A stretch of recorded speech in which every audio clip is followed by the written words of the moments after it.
Today we're going to learn a little bit about the daily life of an emperor penguin. Emperor penguins get their name because they look royal. They stand very tall and straight. Their yellow neck feathers and their black and white coat makes them seem dressed up, like they're going to a fancy party. Male and female emperors look alike. And in Antarctica, summer lasts from October through February. All other penguins breed and raise their chicks during these months. But emperors breed at the end of April and in May. This is the beginning of winter in Antarctica. It is the harshest time of the year. Researchers have counted 40 different emperor rookeries in Antarctica. Most are on solid sea ice. At some rookeries, over 100,000 penguins gather to mate. Other rookeries only have 200 birds. Emperors begin to mate when they are between 4 and 8 years old. When it is time to mate, penguins return to their old rookeries. They may have to walk 100 miles or more to their old rookery. They face blizzards and frigid or cold temperatures during the journey. The males arrive first. When the females arrive, the rookery really gets busy. Finding a mate. The males try to find the same mates they had the winter before. That's hard to do with thousands of penguins milling around. The males make their own special sounds to find their old mates. When females approach, the males bring them pebbles to keep them interested. Then the male bobs up and down. If a male couldn't find his old partner, he finds a new one instead.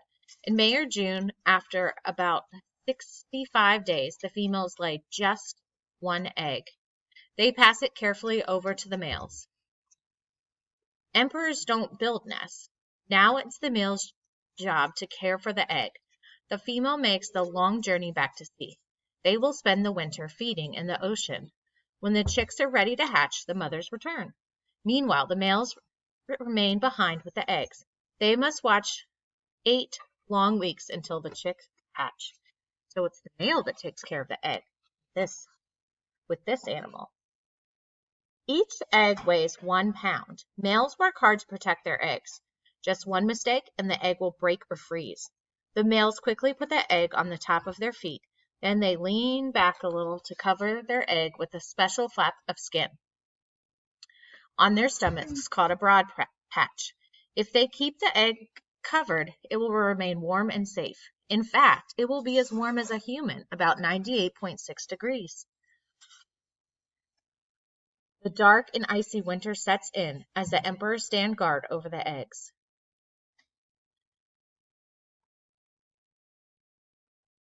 So we'll read tomorrow and find out how they stay warm and when the chicks hatch, what is it like? Chapter 9, Penny and Merlin. Peep! Penny's head was sticking out of Jack's jacket. Jack and Annie were wearing their own clothes again, their jeans, jackets, hats, and scarves. All their heavy, cold winter gear from Antarctica was gone. We're in Camelot, said Annie, looking out the window. Jack took Penny out of his jacket and held her up to the window so that she could see the grounds of King Arthur's castle. The treehouse had landed in an apple tree in an orchard. In the near distant, castle towers rose into a late afternoon sky. Several knights on horses were riding away from the castle. Jack, Annie, Teddy, and Kathleen were running through the orchard between the trees over fallen golden leaves and apples. Jack and Annie waved at them. Oh, I just thought of something, said Jack. We forgot to find out the fourth secret.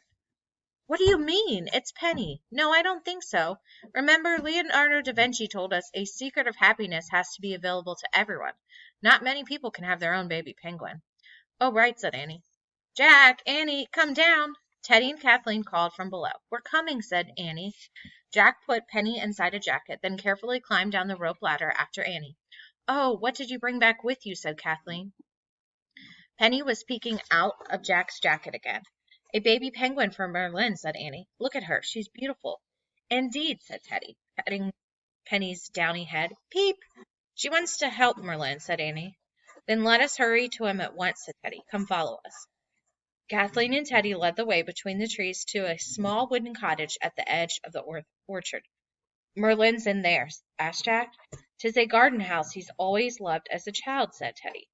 Morgan thought he would find comfort here, but alas, he seems to have found nothing but more grief.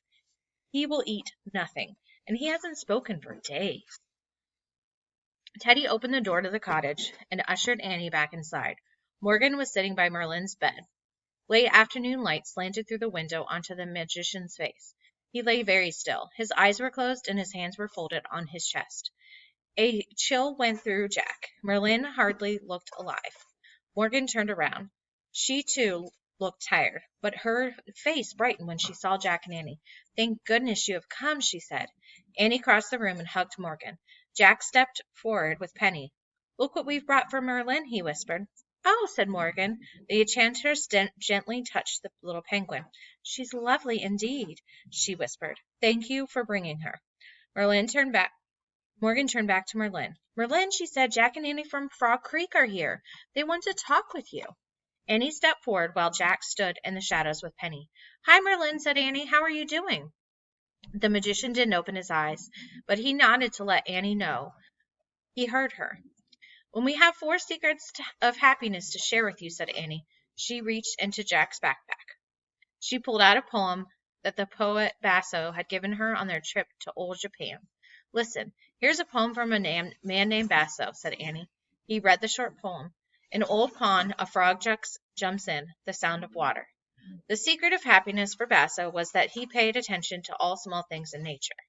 Merlin nodded slowly. "Nature?" he said in a raspy voice. "That's right," said Annie. "And we brought you this, too." She pulled out an angel picture Leonardo da Vinci had drawn. She held it up to Merlin. "This is an angel drawn by the great genius named Leonardo da Vinci," said Annie. Merlin opened his eyes, peered at the drawing. "Isn't she beautiful? The secret of Leonardo's happiness was that he had great curiosity about everything. Angels, art, noses, feathers, flowers, flying. Every day he felt happy when he learned something new." Merlin nodded as he stared at the angel sketch. "Curiosity?" he breathed. "Yes, and here's a 3rd secret," said Annie. She reached into Jack's pocket and pulled out the shell they'd been given on their trip to the deep ocean. "A creature once lived inside this shell," said Annie. "We learned from the ocean scientists that the secret of happiness is having compassion for all living things, from a tiny creature to a giant octopus." Merlin took the shell from Annie. He cupped his hands around it and closed his eyes. He softened. "Compassion," he said. But he still didn't smile. Jack sighed. Maybe Merlin isn't going to get better, he thought. "Give him Penny now," said Jack. Jack stepped out from the shadows. "Merlin," he said, "we don't actually know what the 4th secret of happiness is, but we want to give you something." Merlin looked at Jack. Jack held up a tiny penguin. "Her name is Penny." Merlin just stared at Penny. He looked confused. "She's an orphan. Her parents were lost in a terrible storm." Merlin frowned. "She is very small," he said hoarsely. "Yes, and she wants to live with you," said Annie. "The Emperor of the Cave of the Ancient Crown wants you to take care of her," said Jack. "He says she is very brave and full of joy." Jack set Penny on the floor. Standing alone, the penguin looked tiny and fragile. "Go to Merlin," Jack urged Penny. Penny waddled across the floor to Merlin. Her body rocked stiffly from side to side as she held out her wings to keep her balance. Penny stopped in front of Merlin. The little penguin and the old magician stared at each other for a moment. Merlin's expression didn't change. "Peep," said Penny. "Peep, peep." Merlin's face twitched. Then he began to laugh. At first his laughter seemed more like coughing than laughing, as if he hadn't laughed in a long time, but then his laughter grew louder. He stood up and scooped the baby penguin into his arms. Merlin hugged Penny to his chest, pressing her against his white beard. His face settled into a warm smile. "It's your destiny to care for her, Merlin," said Morgan. "The Emperor of the Cave of Ancient Crown has sent her to you. He is very wise." Merlin nodded. Then, cradling Penny in his arms, he walked to the doorway of the cottage and looked out. "The air smells like ripe apples and wood smoke today," he said. "Yes, my old friend, it does," said Morgan. She wiped tears from her eyes. Merlin turned back and looked at Jack and Annie. "Thank you for bringing, what did you say her name was?" "Penny." "Ah, yes, Penny to me," said Merlin, "and thank you for your other gifts as well. I will never forget the secrets you have shared with me." "You're welcome," said Jack and Annie. "Peep." "Yes, yes," Merlin murmured to the baby penguin. "You will stay with me, and you will have a happy time together. Let us go into the orchard, and I will show you the rising moon." Merlin put Penny down on the ground. The baby penguin took quick steps alongside the magician as they looked into the orchard. The two strolled together between the trees. A round moon rose over the kingdom of Camelot. Our last chapter is up next, and it's called The Secret. So what do you think is the secret to happiness? Do you think compassion? Do you think curiosity? Or nature?